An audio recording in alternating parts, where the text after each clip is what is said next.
Sí, en estos días estaba haciendo una lista de las diferencias generacionales que existen entre los jóvenes de hoy y los de antes. Y realmente había mucha diferencia, pero también hay que señalar que hay muchos jóvenes brillantes, ¿verdad? Oh, O por lo menos más jóvenes que uno. no, Y uno de ellos lo tenemos de invitado, es un orgullo de la generación de nosotros, el doctor Eduardo Jorge. Le damos la bienvenida. Eduardo Jorge es uno de los grandes talentos del Sí. derecho hoy y de la política. Yo tengo un pleito con él, pero hoy no lo voy a tener. Tengo un pleito, porque llamó a la Z y dijo una cosa y tenemos un pleito pendiente, pero yo no me voy a meter en ese lío. Eduardo, Sí. él se embruja con cosas serias. No, y si se lo digo, dice, no, vamos a discutirlo ahora. Y no lo voy a decir porque no lo voy a provocar. Doctor, recientemente una resolución de la Superintendencia de Bancos entendió que una inmobiliaria que en un momento era propiedad de un banco que fue vendido a unos venezolanos, la inmobiliaria fue acusada de captar dinero sin autorización de la de la superintendencia, y fue cerrada y sus dueños fueron sometidos a prisión. Dentro de lo que está una persona que yo entiendo que no debe de estar preso, que es el general Hernández Oleaga, porque no creo que eso haya meritado que a él se le ordene prisión, pero como ahora los fiscales son los mayimbos de la película, analíceme ese tema. Sí, lo cierto es que nosotros representamos al general Hernández Oleaga y a su hija Ivette Hernández, quienes fueron arrestados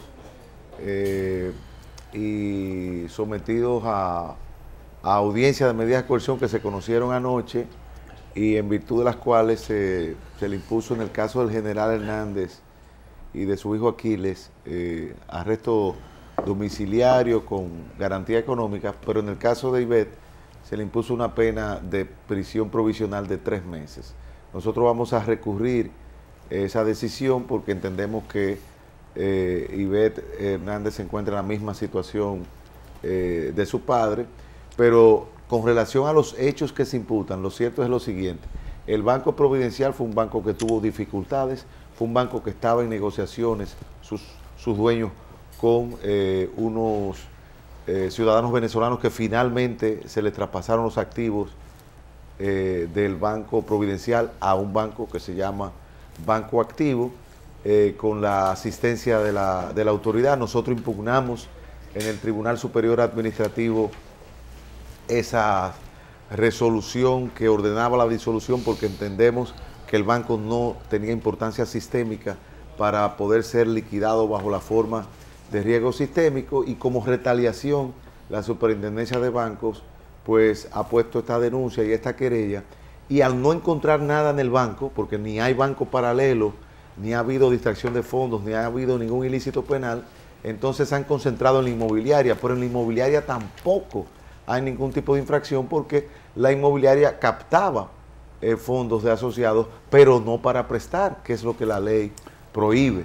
Y entonces digamos que aquí lo que debió haber sido una resolución ordenada, porque quebrar no es un crimen. Si fuera así, Donald Trump no fuera candidato del Partido Republicano, e incluso presidentes dominicanos tampoco, que son especialistas en quiebra. Entonces, quebrar es algo normal. En Francia incluso hay una ley de asistencia a las empresas en dificultad, y creemos que aquí se ha penalizado, como lo hemos visto recientemente con el caso de dos clínicas. Hay quiebras fraudulentas, pero el quebrar no es un delito. El quebrar no es un delito. Aquí debiera incluso permitirse la posibilidad de que los individuos también puedan acogerse a lo que en Estados Unidos llaman el famoso Chapter 11. Entonces aquí ha habido una empresa que tuvo dificultades. Hemos visto algo atípico porque el general Hernández entregó todos sus bienes. Ojalá muchos o todos los banqueros que fueron encarcelados hubiesen hecho lo que hizo el general Hernández, y realmente lo que hay es un faltante, no más que un faltante, una responsabilidad con relación a los que invirtieron en la inmobiliaria, pero que entendemos que la criminalización de este expediente no es lo más adecuado. Y es mucho, ¿eh? No, en términos en términos relativos no es tanto, estamos hablando de $1 millón o menos, lo que está en juego frente a los inversionistas en la inmobiliaria. Porque otra cosa son las pérdidas, Zulito, porque por las pérdidas nadie responde. Lo que tú tienes que responder es por las deudas que tienes tú frente a terceros, ya sea por depósito o ya sea por inversiones. Pero por las pérdidas financieras, si fuese así, realmente medio Estados Unidos estuviese encarcelado por lo que fue la debacle a partir de 2008. Usted fue parte también de esa reforma. ¿Por qué después de la quiebra de los grandes bancos, aquí la figura lavado se le pega a cuando se quiere trancar a una gente? ¿Por qué le ponen lavado a todo el mundo? Julito, el lavado de activos aquí se utiliza como un mecanismo de disminuir las garantías de un procesado. Así como, por ejemplo, en los 70, lo peor que le podía pasar a una gente que le llamaran comunista. Ahora mismo a ti te acusan de lavado. Ya te jodiste. No, te embromaste, pero no hay lavado, porque si yo sencillamente estoy haciendo una actividad ilícita y fruto de esa actividad ilícita lo deposito en mi banco, yo no estoy lavando nada. Porque lavado es enmascarar un dinero de origen ilícito. Las operaciones financieras que se realizan para ocultar el origen ilícito. Pero tener un depósito fruto de un origen ilícito o haberme comprado un inmueble con dinero ilícito, eso no es lavado de activos. Eso es sencillamente los fondos propios de la actividad ilícita. Igual que... comienzan a enjaguarlo por ahí, no a lavarlo, pero su enjaguadita se le va dando. El lavado es toda artilugio, toda estrategia financiera tendente a ocultar el verdadero origen de una fortuna, de un dinero. En ese sentido, la República Dominicana incluso está colocada en el lugar número 36 en riesgo en transparencia de lavado de activos. Hay 110 países que están mejor que nosotros. Esa es la realidad. Entonces, esto es una situación seria, doctor, la de lavado de activos, que está ligada principalmente a la transparencia tributaria. Doctor, y el lavado para ocultar dinero de droga, de impuestos, evasión de impuestos y de corrupción política, ¿esos son los tres elementos que la gente oculta lavado o hay otros elementos? Hay tres, digamos, dos estrategias políticas importantes para tú tener un sistema de transparencia. Recuerda que Al Capone fue preso no por matar, que mató a muchos, sino por no pagar impuestos. Entonces, la transparencia tributaria, el hecho de que haya más contribuyentes y no pocos contribuyentes que paguen mucho, eso contribuye a la transparencia. Y por otro lado está un régimen de reporte para la prevención del delito de lavado de activos que va parejo con eso. Lo que pasa es que se suman muchos problemas. Nosotros tenemos que seguir avanzando en una administración tributaria mucho más eficiente y transparente. Yo entiendo que se ha logrado mucho, porque hoy se pagan más impuestos y pagan más que antes, pero todavía queda mucho por hacer en materia de lavado de activos. Pero, de nuevo digo, el que haya un sistema de prevención de lavado de activos no significa que se caiga en la satanización y se caiga en la criminalización de cualquier actividad financiera. Doctor, pero luce que hay un desfase entre la normativa de la superintendencia y del Banco Central con respecto a los bancos y la ley. Resultado de la gran crisis que vivió el país en el 2003. Entonces se hicieron normativas que incluyen, por ejemplo, la responsabilidad de los consejeros de los bancos hasta la segunda generación de cualquier actividad del banco. No importa que el consejero no sea ni siquiera accionista del banco, cosa que en algunos bancos existe, consejeros independientes, o sea un accionista minoritario. No, la responsabilidad es igual para todos del comportamiento del banco. Hay otra normativa que prohíbe las vinculaciones de negocios financieros. Recordemos, por ejemplo, que el Banco Popular tuvo que deshacerse de su compañía de seguros, tuvo que deshacerse de su periódico, porque había una vinculación muy estrecha. Y entendiendo las normativas como efectivamente son, se desentendió de esas dos cosas, y tal vez de otras más. Pero no todo el mundo ha actuado así.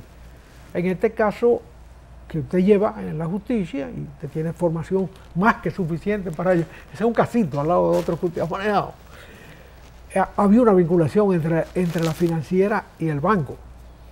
Que el banco se haya desprendido no libera, de acuerdo a las normativas, no sea la ley, esa vinculación que estaba de alguna manera prohibida. Bueno, pero claro, la acusación no va en ese sentido. Sí. En el caso de Providencial ni se ha demostrado la existencia de un banco paralelo, ni se ha demostrado la conexión entre la inmobiliaria y el banco. Pero aquí hay un punto.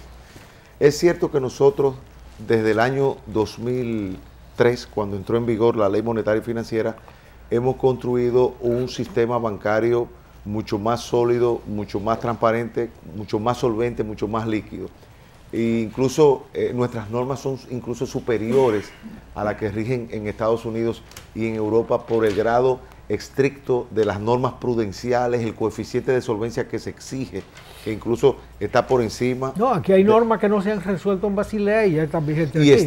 Están vigentes aquí. Es decir, a nosotros se nos ha exigido un esfuerzo mayor y creo que eso ha contribuido a un sistema monetario y financiero con mucho mayor estabilidad. Y a eso está unido también el hecho de que el Banco Central, por más críticas que se le pueda hacer, es un oasis institucional. Y la gobernación de Valdés Albizu, al igual que la de Alan Greenspan, ha garantizado esa estabilidad. Ahora mismo, con la confirmación ayer de Valdés Albizu, que podría llegar a 18 años, digamos que estamos en presencia del Alan Greenspan dominicano. Eso es positivo. Definitivamente tenemos un mejor sistema. Que se ha llegado, digamos, a un cambio del modelo de banca, eso lo explicó muy bien el padre Alemán. El modelo de banca que nosotros teníamos previo a la Ley Monetaria y Financiera, eso era un modelo donde las familias empresariales se autofinanciaban con el banco. Y eso es el modelo alemán, modelo de conglomerados económicos. Aquí, a partir de 2003 y los procesos bancarios, cambiamos ese modelo y por eso que vienen las normas de vinculados y por eso desaparecen los grupos económicos y lo que queda entonces es un grupo financiero que puede tener un banco, puede tener una AFP, etcétera, pero ya es otro modelo. Este modelo, lógicamente, impide que una familia empresarial se autofinancie con el banco porque hay topes a los créditos vinculados, pero al mismo tiempo la exigencia de normas prudenciales es tan fuerte que en una economía informal el acceso al crédito se vuelve prácticamente imposible. Aquí hay, por ejemplo, niveles de bancarización que apenas llegan a un 20, a un 30%. Con el problema de la economía informal, donde apenas 1,5 millones de dominicanos que trabajan, cotizan en la seguridad social, donde el resto somos empleados informales, pues prácticamente no hay posibilidad de acceso al crédito porque tampoco hay acceso a la propiedad inmobiliaria titular. Entonces, realmente es todo un conjunto de cosas. O sea, el sistema monetario y financiero no lo podemos ver al margen de una economía incapaz de crear empleo, porque esta es una economía de desempleo estructural. Pero hay una traba en esa situación que usted describe con mucha brillantez. ¿Cuál es? El que normaliza su finanza pasa a pagar unos tributos que no están contemplados en su eficiencia. Así es. Porque nunca lo ha tenido en cuenta. Entonces ese es un proceso que no puede ser de la noche a la mañana. Que tú tengas una empresa y para acceder a un crédito simplemente te metes en la lista de rentas internas y que te caiga atrás por un RNC no declarado, un inspector de renta interna que son muy rudos ahora. Bien. Entonces ahí hay un desfase, porque eso es poco a poco que se hace. Una gente tributa cuando tiene ganancias ostensibles que no tiene más remedio que declararlas. Pero mientras tanto no tributa y no tiene en cuenta eso como un gasto. Bien. Doctor, nosotros queremos que usted me regale 5 minutos para explicarme 2 temas. Mire, cuando vinieron la quiebra de los bancos, específicamente de los 2 o 3 grandes, específicamente de Baninter, independientemente de algo que usted mencionó, que fue que los grandes conglomerados, los dueños de bancos, utilizaron esos depósitos para prestárselo a sus empresas. Eso después se reguló.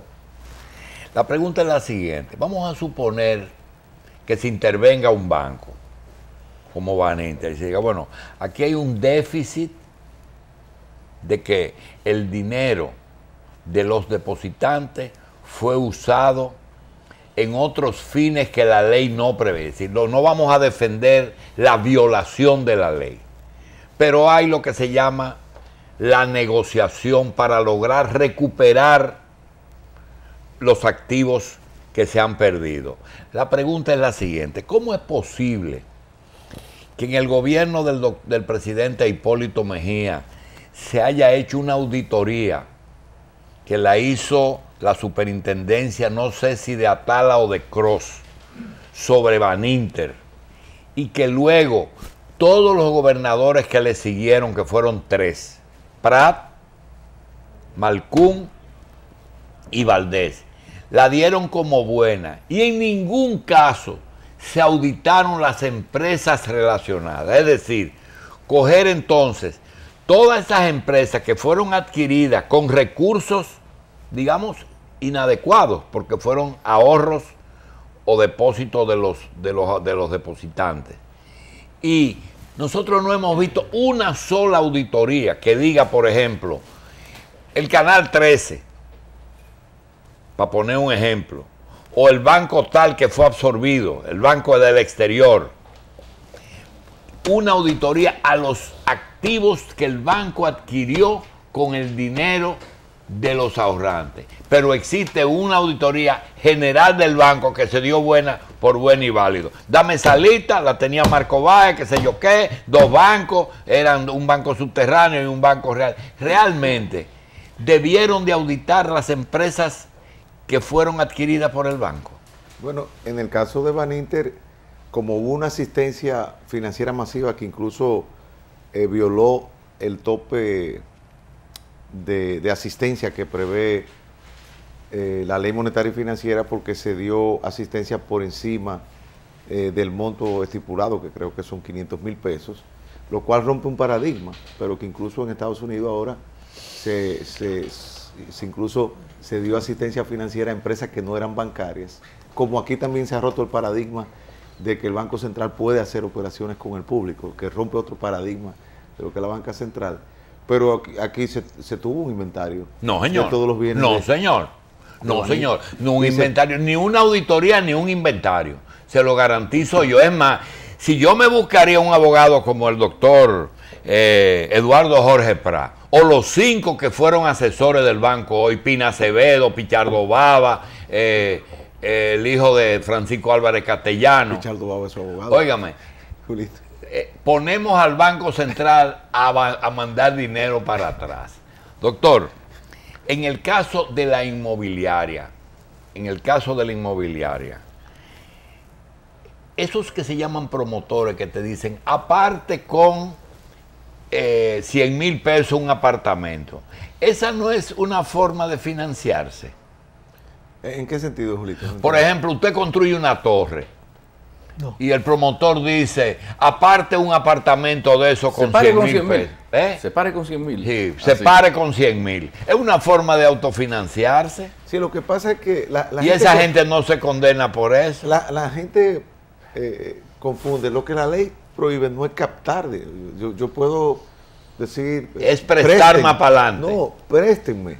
Inviertan en mí. Lo que yo no puedo es tomar dinero del público para yo prestar, porque eso es lo que es actividad financiera. Ah, ya. Entonces, muchas veces, y hemos visto este mismo expediente, bueno, que la inmobiliaria estaba captando, por claro, por eso, de eso se trata. Pero porque usted dice que la inmobiliaria ese dinero no lo prestaba más para adelante. Porque no lo prestaba. Entonces, ¿por qué? No, y es más, te voy a decir una cosa, tú puedes prestar. También se puede prestar. Si tú prestas con capital propio. Ah, ya. Pues hay gente que presta. Y se puede separar ese dinero que es captado del que no es que la ley lo que prohíbe es captar del público para prestar. Pero tú puedes prestar con tu capital y puedes sencillamente captar para inversiones. O si fuera así, no pudiera, el capitalismo no existiría. Entonces, la acusación está mal fundada. Claro, aquí realmente no hemos llegado todavía a la acusación. Aquí lo que hay es una querella. Y aquí lo que se han solicitado, porque como aquí no hay procesos impresos, a pesar del Código Procesal Penal, Nosotros vivimos en la Inquisición. Hay que meter preso. Claro, porque hay que satisfacer, o sea, la gente no entiende que tú puedes sencillamente esperar un juicio sentado en una mecedora que el Estado se tome los 4 o 5 años para juzgarte y si te condenan ir preso. Porque la prisión anticipada, eso hasta becaría en su... Es decir, que lo primero que hay que tránquenlo. Totalmente. Cuando hay... La Constitución dice que la prisión provisional es una medida excepcional, es cuando hay peligro de fuga. Pero si usted tiene un domicilio reconocido, si usted tiene una garantía económica, si usted tiene un grillete electrónico, si usted está sometido a presentarse, tiene un garante económico, un garante moral, no hay necesidad de someter a una persona a una medida de coerción tan restrictiva. Yo siempre le digo a mis estudiantes de Derecho que los derechos se piensan en primera persona. Y cuando vamos a hablar del principio de favorabilidad, yo siempre le pongo este caso. Si tú estás preso, Sirael, tú que has caído varias veces preso, y te dan a escoger entre la Constitución que dice que tú no puedes pasar más de 48 horas sin ser llevado a un juez, o el Código Procesal Penal que dice que tú no puedes pasar más de 24 horas, ¿cuál de los dos tú coges? ¿El que dice 24 horas o el que dice 48? ¿Tú estás preso? Te pregunto yo. El de 24. Ese es el principio de favorabilidad. Yo no he tenido la dicha nunca en mis prisiones múltiples de que me den a escoger. No, pero perdón, José, no, en Santiago había esto, en la Fortaleza San Luis, oye esto, que le preguntaban a los presos, ¿con cuál te doy? ¿Con este o con ninguno? Y decían con ninguno, pero ninguno era un garrote. Que le decían de este tamaño. Entonces, ¿qué es lo que yo te digo? Nosotros venimos de una cultura autoritaria, donde incluso tuve gente que dice, incluso juristas, que el Código Procesal Penal es el código del delincuente, pero que de eso se trata, porque el código de la víctima es el penal, pero el Código Procesal Penal protege al justiciable de la violencia del Estado. Ya la víctima se protegió porque el legislador castigó el homicidio. Ahora hay que proteger al que acusan de homicidio, que es un presunto inocente, porque si fuera culpable no hace falta juicio. Hay juicio porque es un inocente que hay que demostrarle que es culpable. Entonces, realmente yo creo que a los fiscales hay que darle un internado, así como hacen con los médicos, y meterlos 6 meses en Najayo, y a los jueces. Y después mandarlos 6 meses a la Victoria. Y después que salgan de ese año de internado, decirle, juzguen ahora. Juzguen. Porque hay que tener... Aunque lean una novelita muy corta de Stefan Zweig, que se llama Los ojos del hermano eterno. Basta. Esa no la conozco. Trata de un general muy exitoso que gana muchas batallas y el rey le pide, el visir le pide que quiere y le van dando cargos y él entendiendo la humanidad hasta que un día él mismo pide ir a la cárcel para ver, frente a una acusación, ir a la cárcel. ¿Pero preso o como administrador? No, ir a la cárcel, a vivir a la cárcel. Sí. Aparentemente preso, pero sin condena, pero ir Sí. a vivir. Y entonces se hace un ermitaño porque comprende que el mundo no es entendible. Aquí Bien. hay que Ahora- andar con el conde de Ahora, Montecristo. cuando yo ahí escucho, al lado. cuando yo escucho la fluidez de Eduardo Jorge Prat, recuerdo bien, qué aquella, claro está. aquella frase de Cervantes, entre abogados te veas. Sí. Doctor, vamos a una pausa porque tenemos un tema que tratar.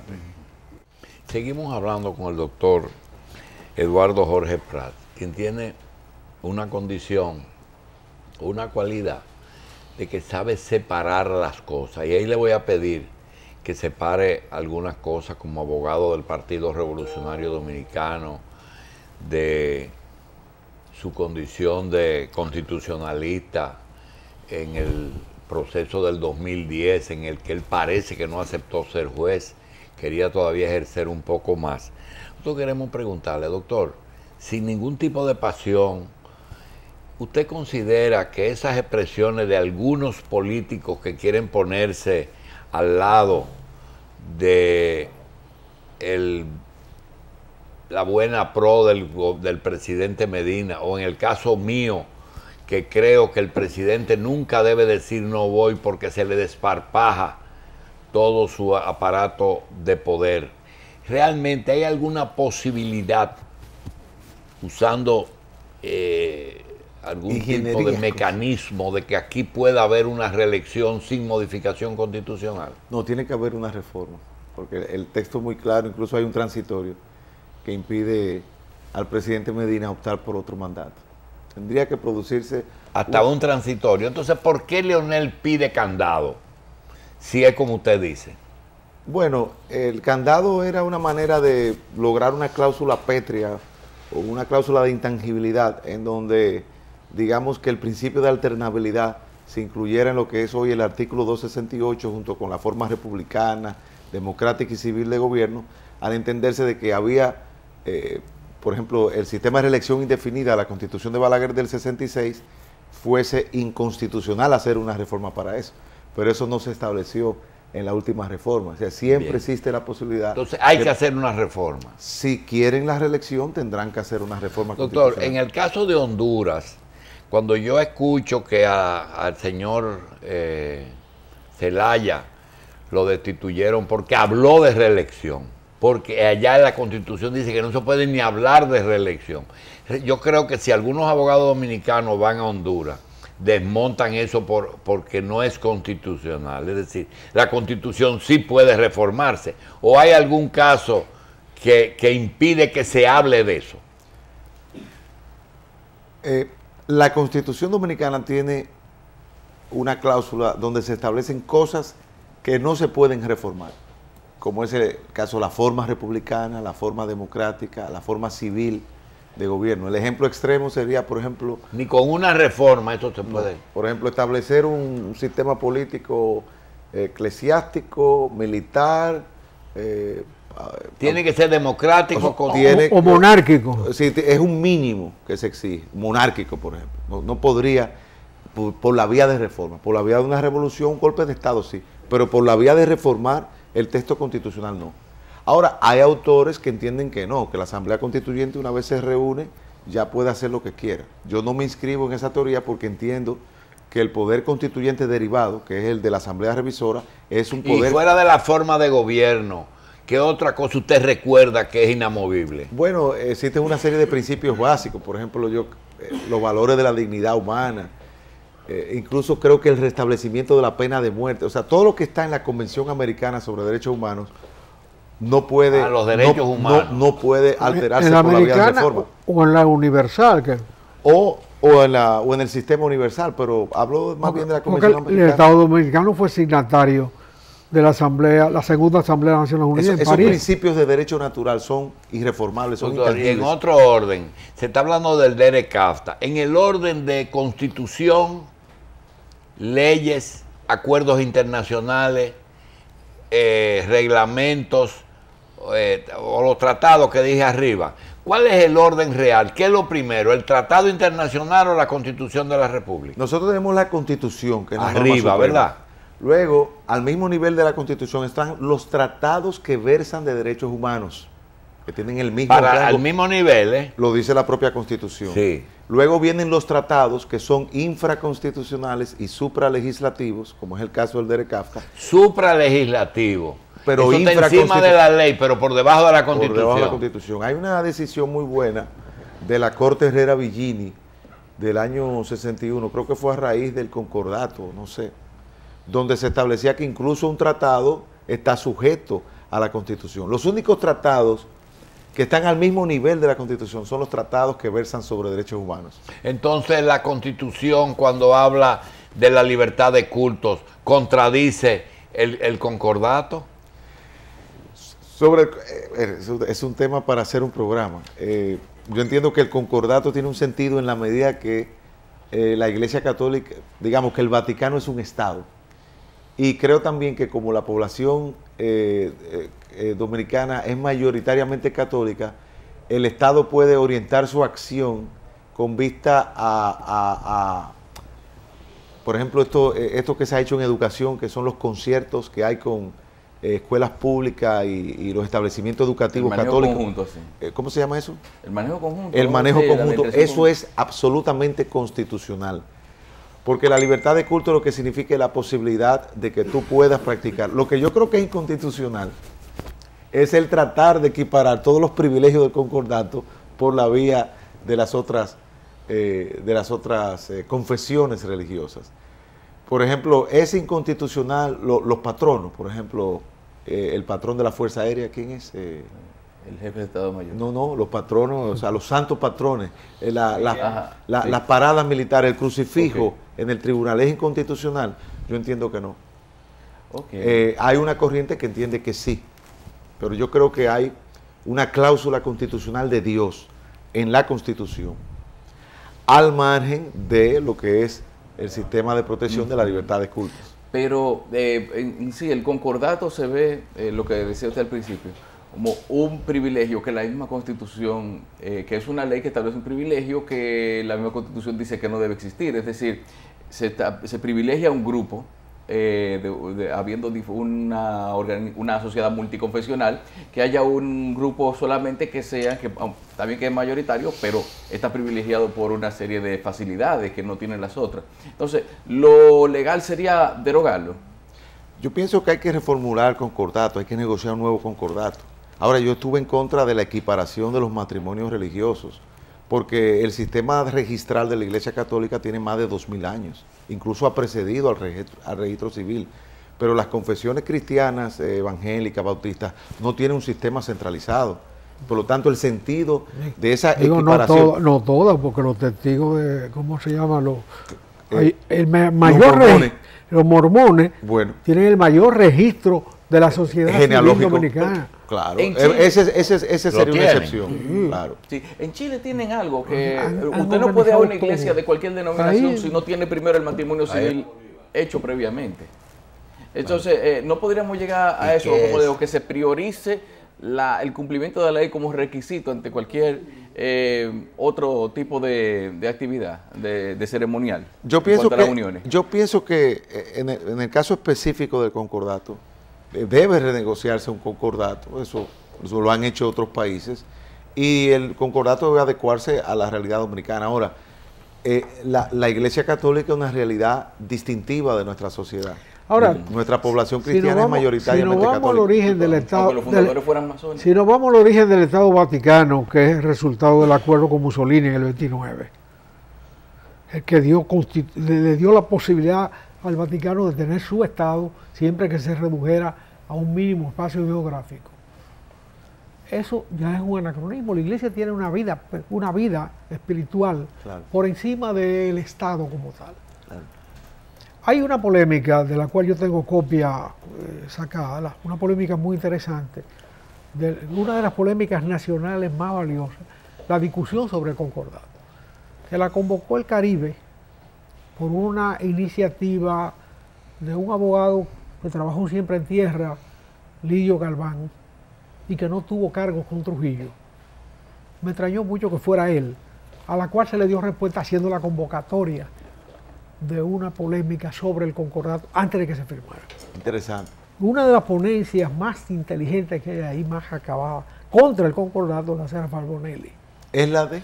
Rafael Bonelli, pero un intelectual, independientemente de su vinculación con Trujillo por momentos o en gran espacio, y de su papel posterior a la muerte de Trujillo, que bueno, fue polémico, como toda la vida política.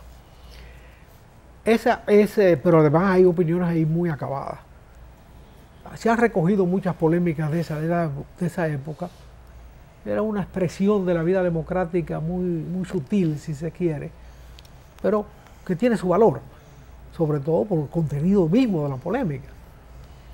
Esa polémica debe ser conocida porque las circunstancias en que cayó el régimen de Trujillo ratificaron el concordato. El hecho de que la Iglesia fuera el puntillazo, o uno de los puntillazos finales de la era de Trujillo, Justificó a posteriori. hizo que no se tocara el concordato. Era imposible tocarlo. Porque la Después de Iglesia, esa carta pastoral. la pastoral no, y el enfrentamiento posterior, el acoso a los obispos extranjeros, que eran los más vulnerables, pero el acoso a los locales también.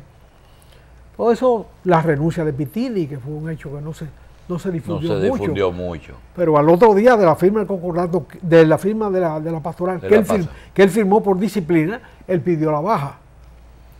Y eso está en los documentos que Bernardo Vega rescató en el Departamento de Estado. Ya se publicó esto. Sí, esa Está discusión. ahí. Está la renuncia de él. Estaba en un libro de Bernardo Vega. No es renuncia, es petición de retiro. Se retira por edad, por condiciones de salud, todo lo que quiera, pero es al día siguiente de la firma de la pastoral. Entonces, todos esos acontecimientos hicieron que la pastoral no se ¿Y tocara. él la firmó? Claro que sí, que él firmó la pastoral, la carta pastoral de enero, pero al día siguiente pidió la baja y se creó el concepto de obispo coadjutor y se dejó a Monseñor Veras ahí como jefe de la iglesia. De manera que esa circunstancia hizo que eso no se tocara, han pasado muchos años. Ahora, hay una Pero realmente el concordato es una figura hay una, de validez jurídica muy pretérita. sí, Y era una copia de la adhesión de Franco Claro. al Vaticano, que Trujillo acogió, probablemente Balaguer respaldó 5 minutos. para que apoyarse en la iglesia y expandir su poder Claro. despótico con la anuencia de la iglesia. Pero eso La es- Suprema Corte ratificó la constitucionalidad del concordato en Sí, una pero sentencia pues- muy mala. Pero ese documento de Herrera Villini, yo que usted mencionó hace un rato, yo no lo conocía. Sí, hay una sentencia Una importantísima. sentencia que crea jurisprudencia al respecto. Claro. Y es en virtud de esa que no podemos divorciar, Ajá. porque esa fue la que dijo que independientemente de lo que establecía el concordato, existía el divorcio.